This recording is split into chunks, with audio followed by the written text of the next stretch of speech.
In this video, we are going to finish off talking about multiplication of fractions and then start talking about division. Don't be too scared about division of fractions. It's very similar to multiplication and is nothing to be feared. So let's take a look at our last multiplication example. When we need to find a fraction of a number, we simply multiply that number by the fraction. So let's look at this example. To pass his homework training, Nathan must correctly answer at least 9 out of 10 of the 50 questions. How many questions must he answer correctly to pass the training? So, we have 50 questions,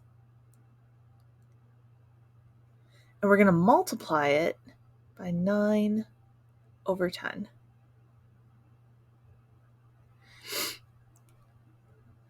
So, we can either do 50 times 9, or we can simplify it before multiplying. I vote for simplifying because I don't really want to multiply 50 times 9. So what we're going to do is we're going to take 5 times 10 times 9, which is 3 times 3, over 10. 10s cancel out, and we simply end up with 5 times 9, which is 45.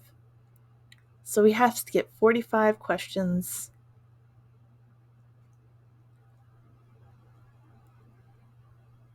correct. And it's as simple as that. Just multiply it out.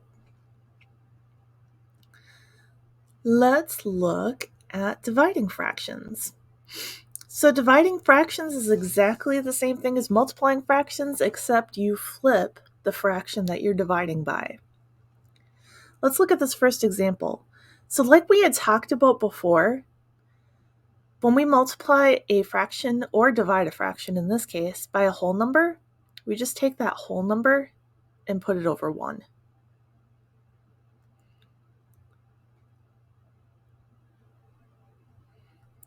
That's going to give us, when we have division, we're going to flip it and multiply. So we leave the 12 over 1 because we're not dividing by that. We put anything after the division as flipped.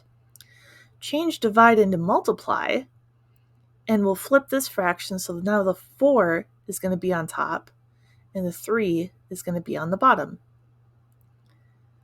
So this is going to be the same thing as 3 times 4 times 4 over 3. Our 3's are going to cancel out. 4 times 4 is going to give us 16. Remember, this 3 on the bottom is not going to turn into 0. It's going to turn into a 1 when it cancels out. And that reduces down to simply 16. Let's look at this next example. We have 3/10 divided by 1/2. So we're going to take that 3/10, leave it alone, change divide into multiply, and flip that fraction. We have 2 over 1. Multiply the top, we get 3 times 2 is 6. Multiply the bottom, 10 times 1 is 10. And we can reduce this, right? 6 is divisible by 2, 10 is divisible by 2.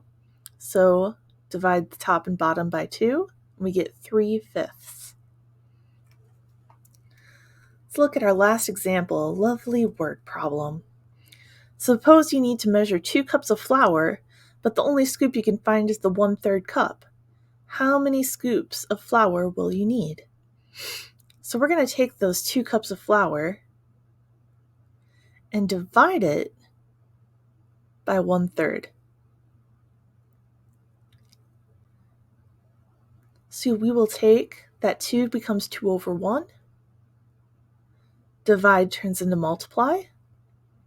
We flip the fraction.